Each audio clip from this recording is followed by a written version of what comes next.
Oke, standby, kamera ready, sound ready, 3, 2, 1, action.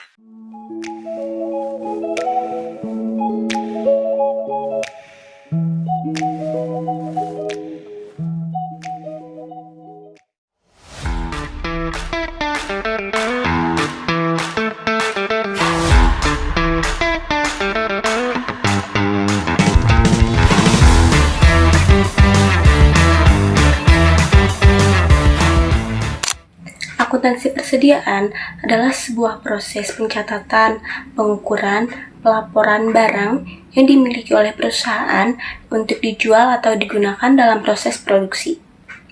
Nah, selanjutnya ada jenis-jenis persediaan. Nah, persediaan ini tergantung dari jenis perusahaannya itu sendiri. Yang pertama ada perusahaan dagang.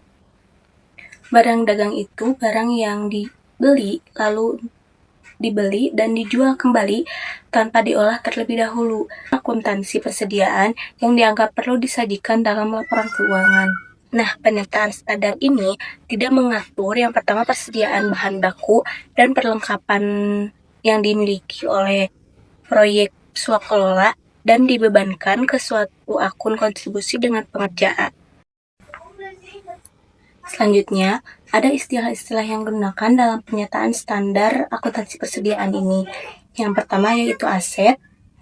Aset adalah sumber daya ekonomi yang dikuasai dan atau dimiliki oleh perusahaan atau pemerintah agar dapat memberikan manfaat pada ekonomi di masa depan. Nah, aset ini contohnya seperti aset lancar, aset tetap, dan aset tidak berwujud. Selanjutnya ada nilai wajar, yaitu nilai tukar aset untuk melakukan transaksi wajar. Persediaan yaitu aset lancar dalam bentuk barang atau perlengkapan. Nah, pada persediaan ini ada juga jenis persediaan yang sudah disebutkan tadi, yaitu barang dagang, bahan baku, barang dalam proses, dan terakhir barang jadi. Nah, dan yang terakhir, perusahaan negara atau daerah, yaitu badan usaha yang seluruh atau sebagian modalnya dimiliki oleh perusahaan pusat atau daerah. Baik, untuk selanjutnya ada persediaan merupakan aset.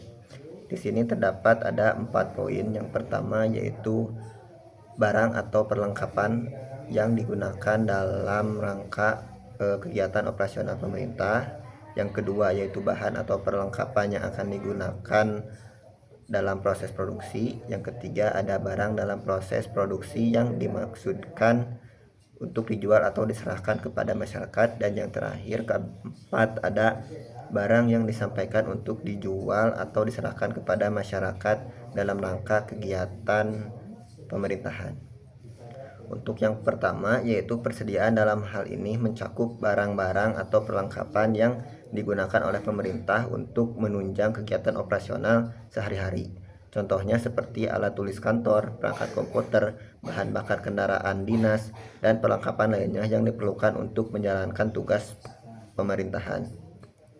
Dan yang kedua itu ada bahan atau perlengkapan untuk proses produksi. Nah, dalam sektor produksi, persediaan merupakan pada bahan baku atau komponen yang akan diproses menjadi produk jadi. Misalnya dalam industri manufaktur, bahan baku yang digunakan untuk membuat barang tertentu seperti logam, plastik, ataupun bahan kimia akan dianggap sebagai bahan persediaan. Selanjutnya yang ketiga yaitu barang dalam proses produksi yang dimaksudkan untuk dijual atau diserahkan kepada masyarakat.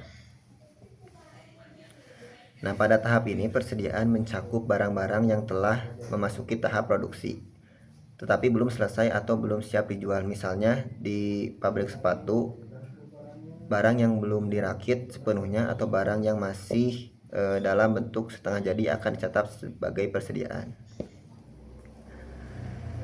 Dan yang terakhir ataupun yang keempat yaitu ada barang yang disimpan untuk dijual atau diserahkan kepada masyarakat dalam rangka kegiatan pemerintahan. Nah, untuk kegiatan pemerintahan yang berhubungan dengan distribusi barang seperti program bantuan sosial atau distribusi barang kebutuhan dasar. Persediaan ini mencakup barang-barang yang disimpan untuk nantinya dijual atau diserahkan kepada masyarakat.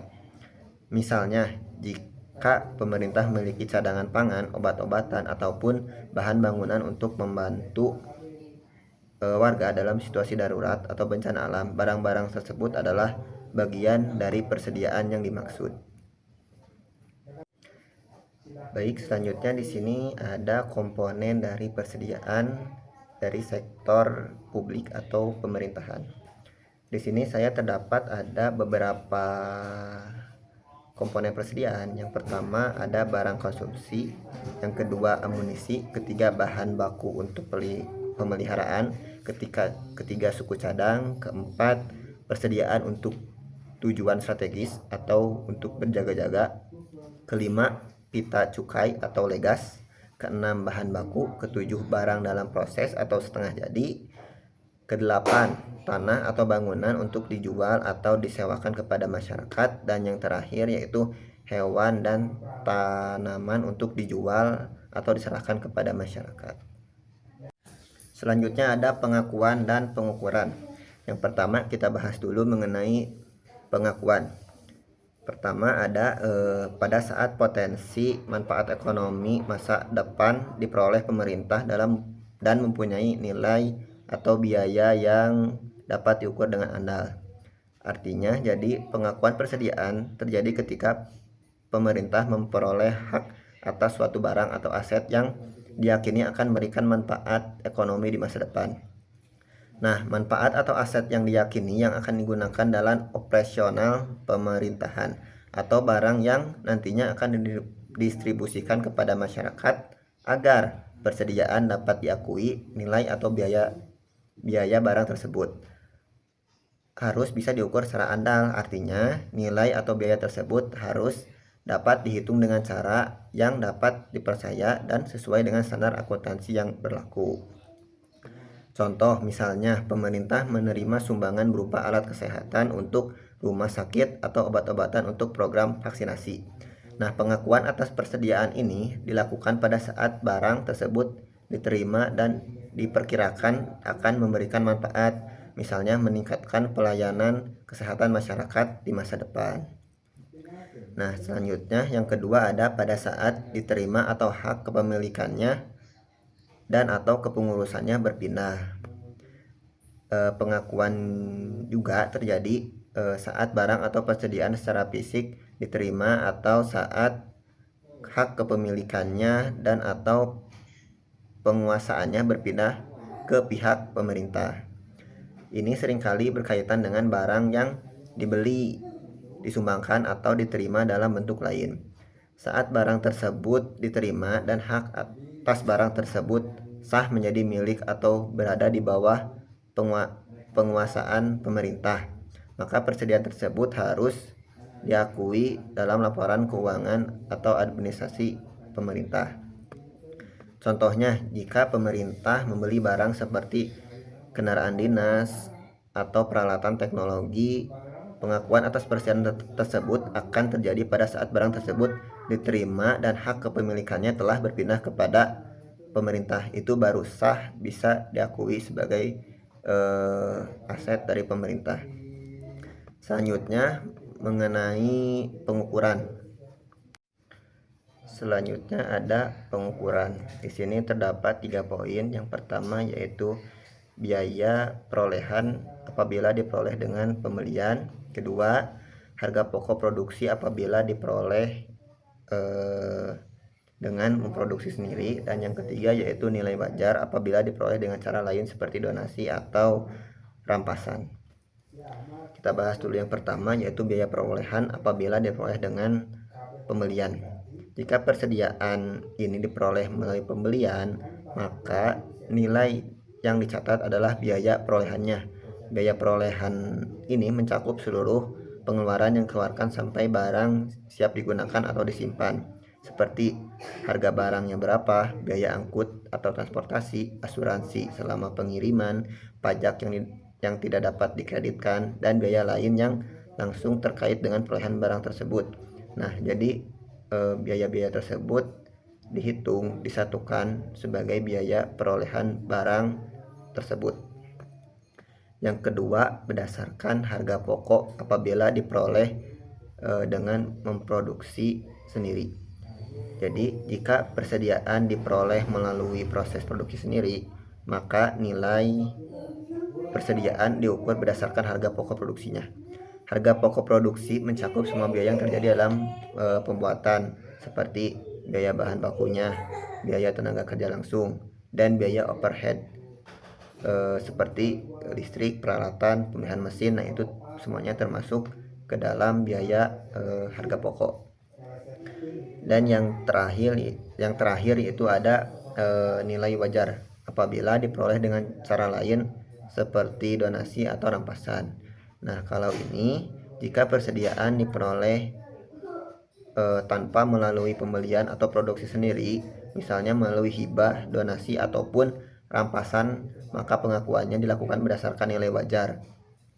Nilai wajar ini adalah yang berlaku di pasaran pada saat barang tersebut diperoleh, yaitu harga yang akan diterima jika barang tersebut dijual atau dibeli dalam kondisi tertentu. Contohnya seperti misalkan pemerintah mendapatkan bantuan 500 unit komputer dari sebuah perusahaan. Karena tidak ada pembelian ataupun produksi oleh pemerintah itu sendiri, maka nilai persediaan itu ditentukan oleh harga pasaran yang ada. Misalkan satu unitnya yaitu 7 juta per unit. Nah, jadi itu adalah nilai wajar untuk satu unit komputernya.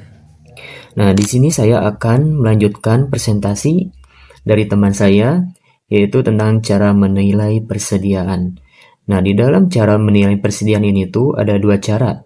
Yang pertama, ada metode sistematis seperti FIFO atau rata-rata tertimbang. Dan yang kedua, ada harga pembelian berakhir apabila setiap unit persediaan nilainya tidak material dan bermacam-macam jenis. Selanjutnya ada beban persediaan.